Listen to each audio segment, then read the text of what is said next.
Welcome dear students जो class 10th की English book है टुलिप सीरीज की, वही हम आपके साथ डिस्कस कर रहे हैं।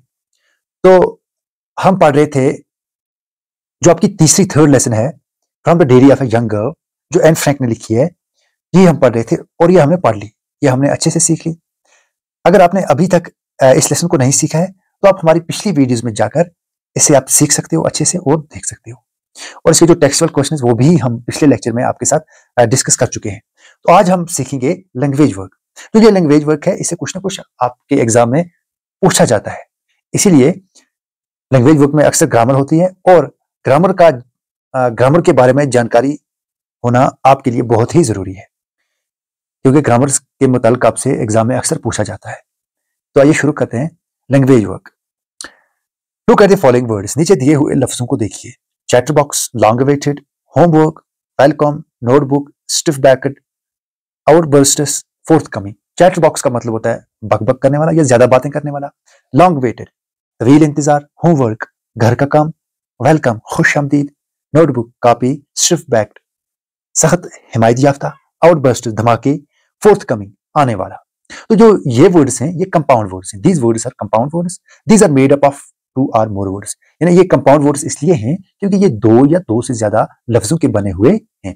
तो अब आपसे अगर पूछा जाए कि कंपाउंड वर्ड्स कौन से वर्ड्स होते हैं, तो सिंपली इसका जवाब है कंपाउंड वर्ड्स वो वर्ड्स होते हैं जो दो या दो से ज्यादा लफ्जों के बने हुए होते हैं।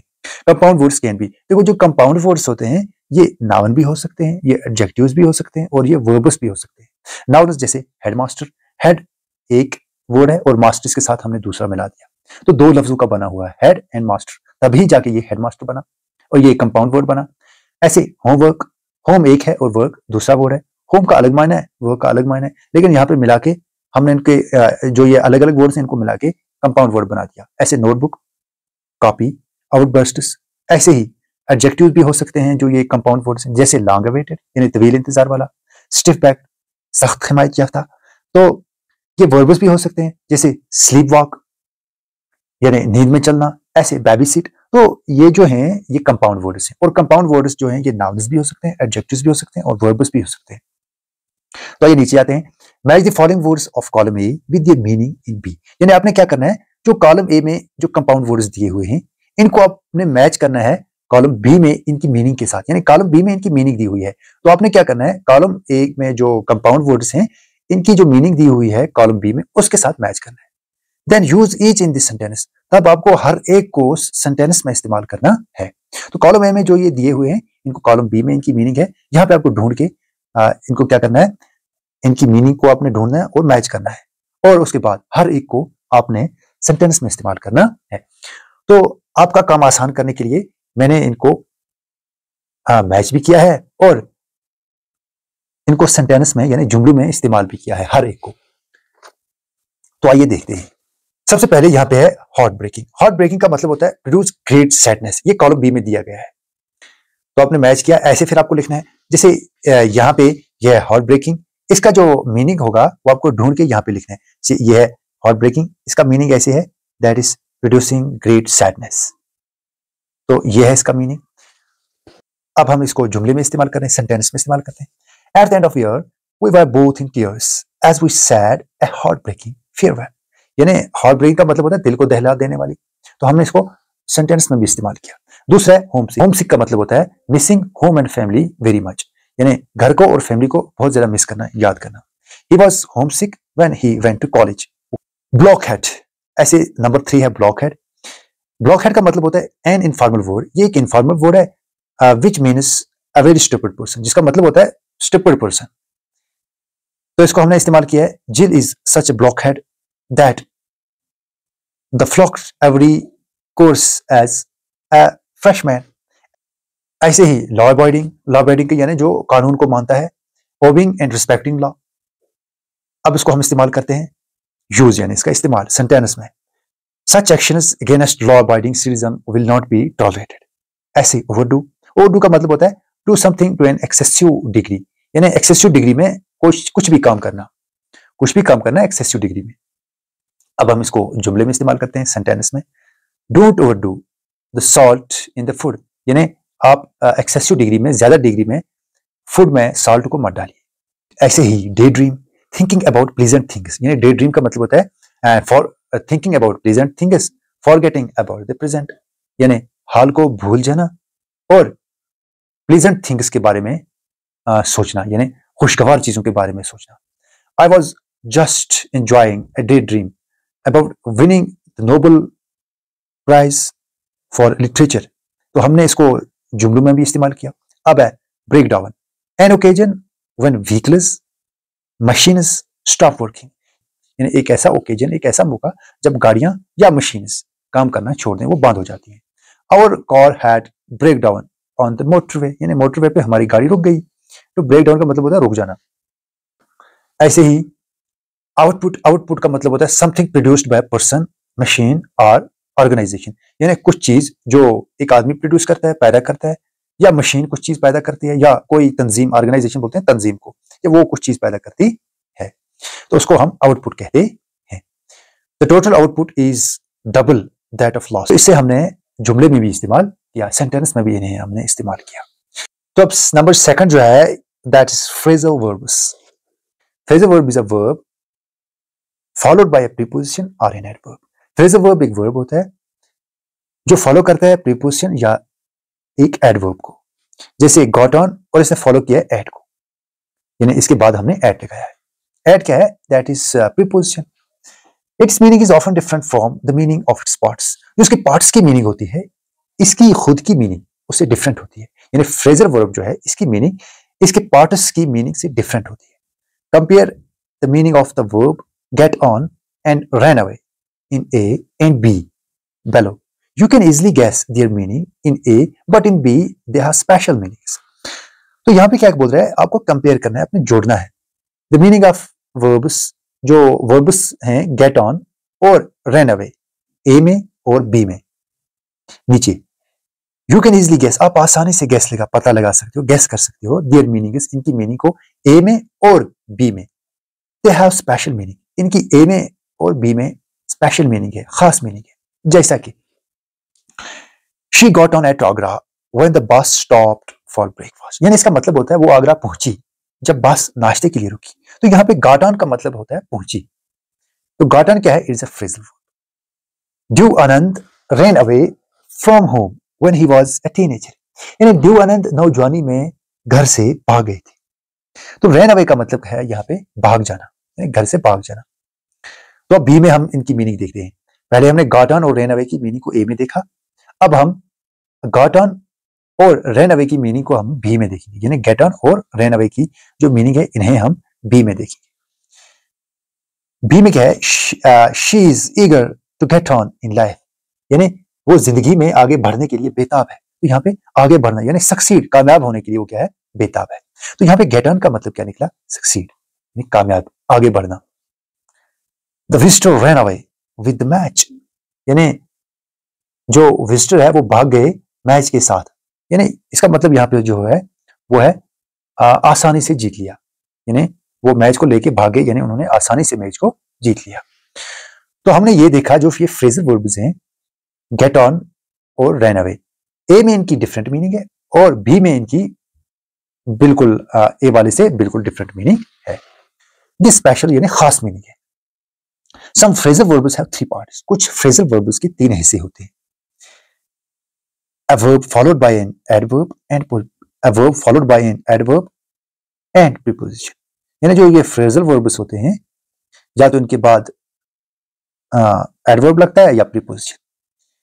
Number C, our car ran out of petrol just outside the city limits, यानी सिटी लिमिट्स शहर के हदूद से बाहर ये बगैर पेट्रोल के हमारी गाड़ी चली। The government wants to reach out to the people with this new campaign, यानी हुकूमत इस मुहिम के जरिए लोगों तक पहुंचना चाहती है। रीच आउट टू का मतलब होता है पहुंचना चाहता है, चाहती है, तो यहां पे इसका यही मतलब है।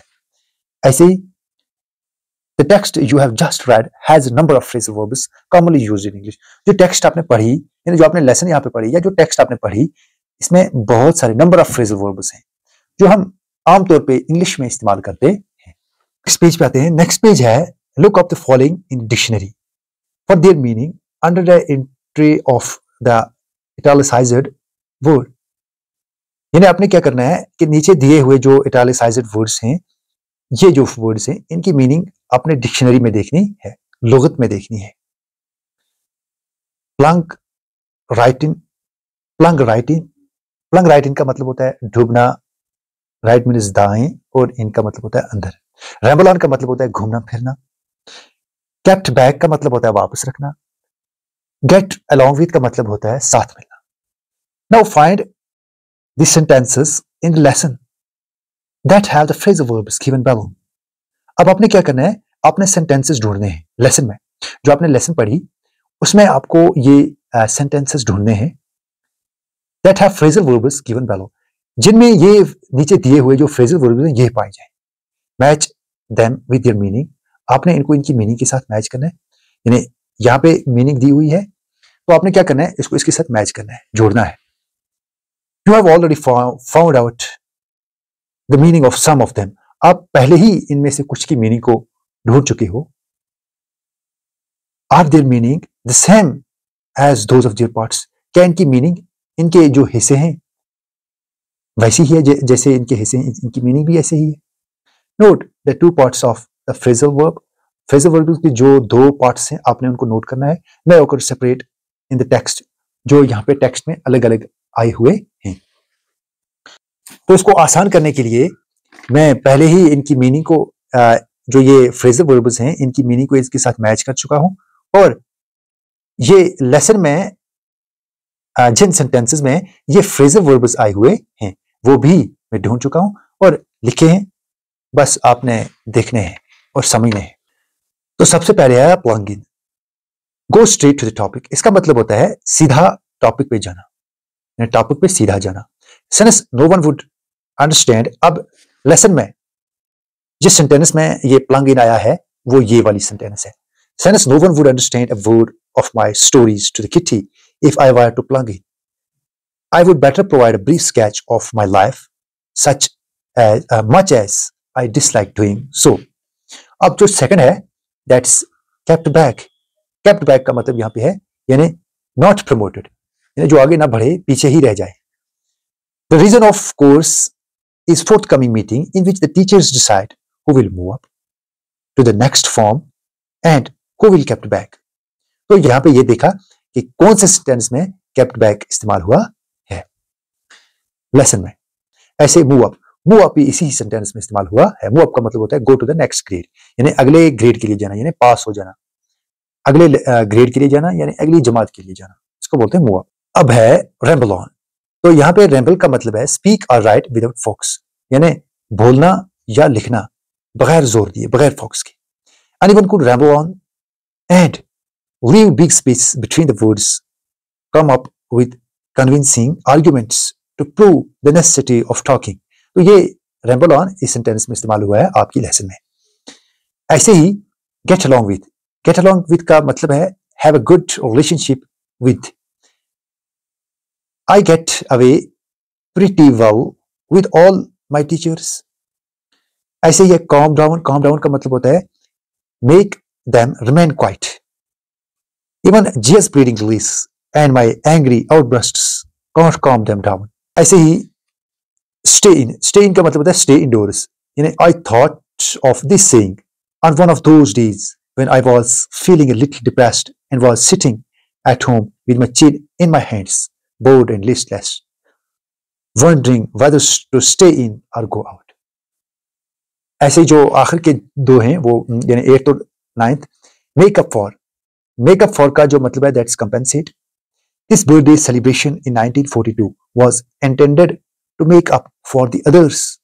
ऐसे ही हैंड इन का मतलब है गिव इन असाइनमेंट यानी homework to a person in authority, the leader, यानी जो लीडर होता है या जो टीचर होता है, यहाँ पे लीडर का मतलब है टीचर। जो टीचर होता है जब ये किसी को असाइनमेंट देता है एज या होमवर्क देता है तो उसे हैंड इन कहते हैं। I handed it in and mister Keesing had nothing to complain about for 2 whole lessons। तो इसे तो जो लेसन में सेंटेंस आई है जहां पे ये हैंड इन इस्तेमाल हुआ है वो ये वाली सेंटेंस है। जो आने वाला लेक्चर है उसमें हम इडियम्स पढ़ेंगे। इडियम्स का मतलब होता है मुहावरे। तो हम सीखेंगे उसमें ये कि मुहावरे क्या होते हैं। आप लोग कमेंट बॉक्स में अपनी राय से हमें जरूर आगाह कीजिएगा। तो आज का लेक्चर यहीं पे खत्म होता है। मिलेंगे दूसरे लेक्चर में, तब तक के लिए गुड बाय।